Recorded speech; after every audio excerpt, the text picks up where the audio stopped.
Дулааны хөшиг гэж юу вэ? Хүйтний улиралд хаалгаар алдагдах дулааны хэмжээ их байдаг. Ингэснээр дотор агаарын температур буурдаг. Харин дулааны хөшгийг хаалганы дээр суйрлуулснаар гаднаас орж ирэх хүйтэн агарыг нэвтрүүлэхгүй орчны температурыг тогтмол барих үүрэгтэй. Үүнээс гадна өрөө тасалгааг богино хугацаанд халаах зорилтоор ашиглаж болдгоороо даваа талтай.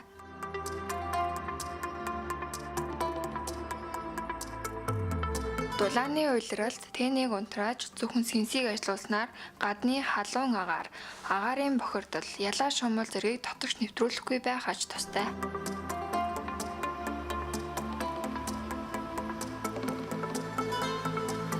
Манай термотех дэлгүүр дээр Диодор брендийн термотор загварын температур болон сэнсний үрдэд тохируулах боломжтой дулааны хөшгөнүүдийг үйлдвэрээс нь шууд нийлүүлдэг тул та бүхэн өөрсдийн хэрэгцээ шаардлагад нийцүүлэн хямд үнээр худалдан авах боломжтой. Үүнээс гадна Диодор брендийн бүх дулааны хөшгөнүүд 10% бодит хямдрал зарласан байгаа тул та бүхэн манай дэлгүүр дээр ирж сонголтоо хийн үү.